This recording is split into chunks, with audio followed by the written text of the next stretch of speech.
So I need to get this off my chest because y'all won't believe what went down at our 4th of July barbecue this year. I'm still processing everything, to be honest. I've been dating Sean for 3 years now. We met at a dive bar in downtown Dallas when my friend dragged me out after a bad breakup. He was charming, funny, and seemed genuinely interested in me, not just my looks, but my dreams and ambitions too.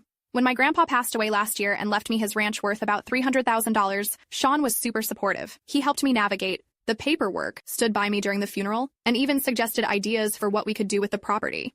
Fast forward to this Independence Day. I was hosting a barbecue at my place in Dallas. Nothing fancy, just some friends, family, and neighbors gathering for some Shinerbach, smoked brisket, and those little cocktail weenies everyone secretly loves but pretends they're too good for. My cousin Amber was there too. We've always been close, or so I thought. Everything was going great until Sean had a few too many Bud Lights.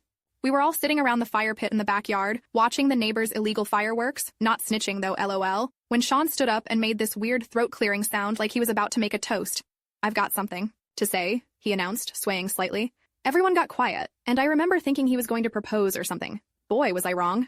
"I've been sleeping with Amber for the past 6 months, he said, looking right at me. "And honestly, I'm tired of pretending. The only reason I've stuck around with you this long is because of that ranch. Y'all could have heard a pin drop. I thought I was having some kind of nightmare." My cousin Amber turned white as a sheet and started fumbling with her phone, not making eye contact with anyone. "What are you talking about?" I managed to ask, my voice barely above a whisper.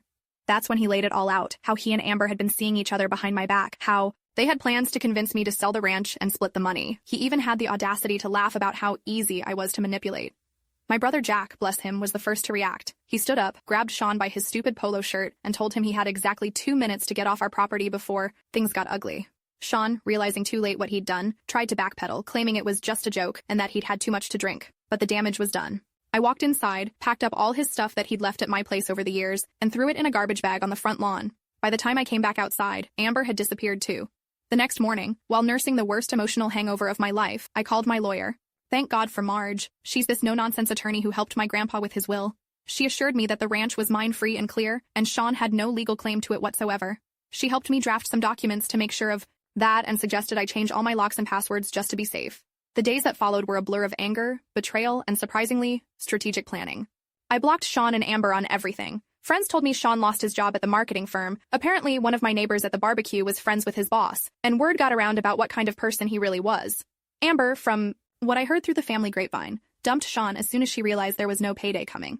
About a month after the barbecue disaster, I was at the ranch doing some cleanup work, thinking about maybe turning it into an Airbnb property or something when guess who shows up at the gate? Sean, looking like he hadn't showered in days, driving his beat-up Ford Focus that was always breaking down. He begged to talk to me, so against my better judgment, I let him onto the property but stayed on the porch with my dog Buck beside me. He started with the waterworks, saying how sorry he was, how he'd made the biggest mistake of his life, and how Amber had seduced him. Classic deflection, am I right? Then came the real reason for his visit. He needed money. Apparently he couldn't make rent after losing his job and needed about $1,000 to avoid eviction. The audacity of this man. I laughed right in his face, told him he could sleep in his car for all I cared. Buck, sensing the tension, started growling low in his throat, and Sean backed up real quick. I suggested he try asking Amber for help, and he admitted she wouldn't even take his calls anymore. Before he left, I told him if he ever showed up again, I wouldn't just call the cops. I'd call his mama too and tell her exactly what her precious son had been up to. That was 2 months ago, and since then, my life has done a complete 180. I took some of my savings and converted part of the ranch into a small agritourism spot. We've got horseback riding, a pumpkin patch for the fall, and a little farm-to-table cafe using ingredients grown right on the property. The response has been amazing. We're booked solid through the holidays. Meanwhile, a mutual friend told me Sean's working as a stock boy at Walmart and living in some sketchy extended-stay motel off I-35. He's still telling anyone who'll listen how unfair everything is and how I overreacted. But you know what? Sitting on my porch swing at the ranch, watching the sunset with Buck by my side and a glass of sweet tea in my hand, I couldn't care less about Sean's problems. My grandmother always said, what goes around comes around, and boy, was she right. Updated. It's been almost 6 months since the barbecue fiasco, and I figured y'all might want an update on the situation. First off, thank you to everyone who sent supportive messages. Seriously, reading them while curled up with a White Claw after long days at the ranch has been therapeutic as heck. So, remember how I mentioned I was turning the ranch into an agritourism business? Well, I went all in on that idea. After Sean's little confession, I threw myself into work mode, like full-on Pinterest board, YouTube tutorial, let me speak to every local farmer kind of research. I even took a weekend course at the community college about small business management. The ranch transformation has been my saving grace through all this drama. I named it Second Chance Ranch, fitting, right? And created an Instagram account. that somehow blew up after a travel blogger stayed with us and posted about our homemade cinnamon rolls. We're not talking influencer status or anything, but enough to keep all 5 of our cabins booked pretty much constantly. Last month, Texas Monthly did a small feature on us in their Hidden Gems of the Lone Star State section. Y'all, I literally screamed when I saw it at the HEB checkout line. The cashier probably thought I was losing my mind, but whatever. Now for the Sean and Amber drama, because I know that's what y'all are really here for, LOL. About 2 months after Sean came begging for rent money, I was at Target grabbing some new towels for the guest cabins when I literally ran carts with Amber in the home goods section. Talk about awkward. She tried to turn around and bolt, but I called out her name loud enough that she couldn't pretend she didn't hear me. You should have seen her face, like she'd seen a ghost wearing Yeezys or something. She started stammering about how sorry she was and how Sean had manipulated her too. Classic blame shifting. I just stood there, arms crossed, one eyebrow raised. I've been practicing this look specifically for moments like this.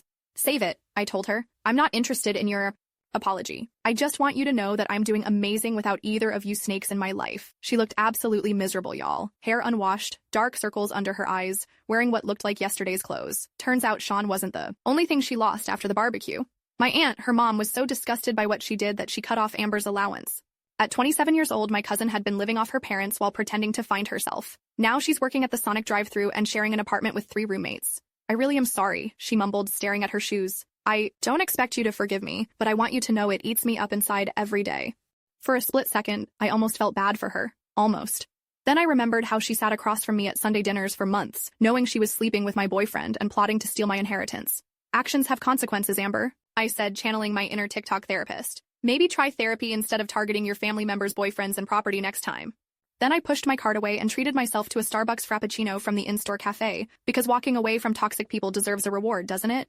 As for Sean, I've been hearing stories through mutual friends. Apparently, after the Walmart gig, he tried to get a job at my friend Jessica's marketing agency. She's the assistant director of HR there, and when his resume came across her desk, she nearly spit out her La Croix. She didn't outright reject him because of our history, professional queen that she is, but she did some extra thorough reference checking. Turns out he'd lied about his previous position and responsibilities. Shocker, right? He didn't get the job, obviously. Last I heard, he's working as a mover for 2 men in a truck, complaining about his back problems to anyone who'll listen, and still driving that sad Focus that makes a noise like a dying whale whenever it goes over 40 mph. But here's where it gets really interesting. About 3 weeks ago, I got a letter in the mail from an address I didn't recognize.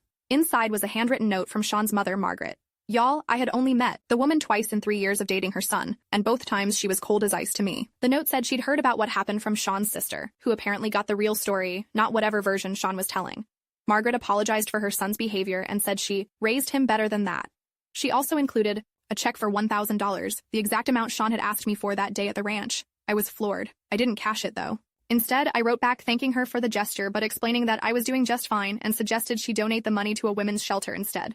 2 days later, I got a text from an unknown number. It was Margaret asking if she could come see the ranch sometime. We set up a date and she drove up from Houston last weekend. I gave her the grand tour, showing her the cabins, the small barn where we keep the horses, and the vegetable garden that supplies our weekend farm breakfasts. Over coffee on the porch, she told me Sean had been troubled for years, always looking for shortcuts and running from responsibility.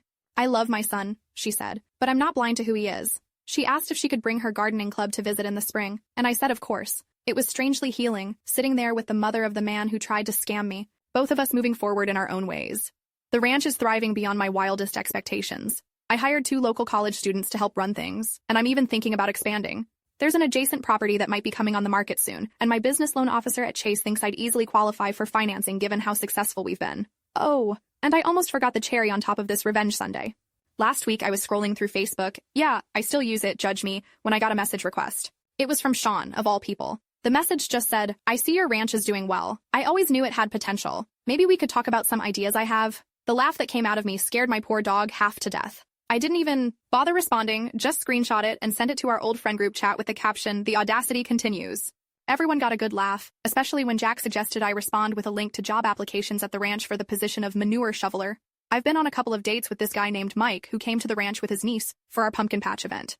He's a high school history teacher who coaches baseball in the spring, drives a well-maintained Tacoma, a step up from the Focus LOL, and actually listens when I talk. It's nothing serious yet, but after the Sean disaster, it's nice to be reminded that not all men are walking red flags. So that's where things stand for now. My days are full of work that I love, people who respect me, and a future that's looking brighter than the string lights we hang on the cabins at night.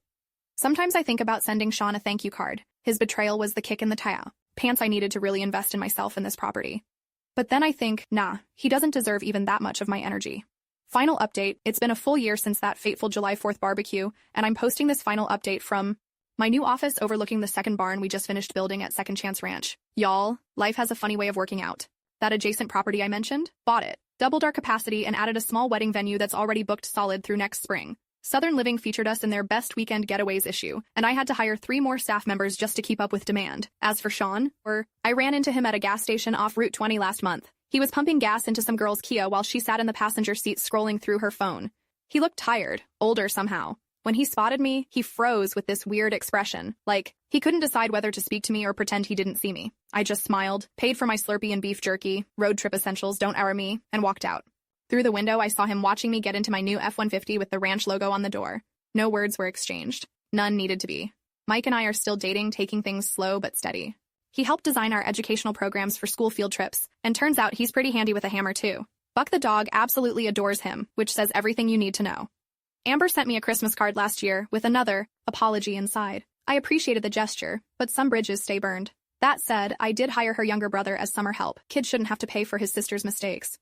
Margaret's gardening club visits regularly now. They planted a beautiful butterfly garden near the main house that guests absolutely love. Looking back, that horrible day gave me something priceless, the push I needed to create this life I never even knew I wanted. So here's to betrayals that lead to blessings, and to always making sure your name is the only one on the deed wink.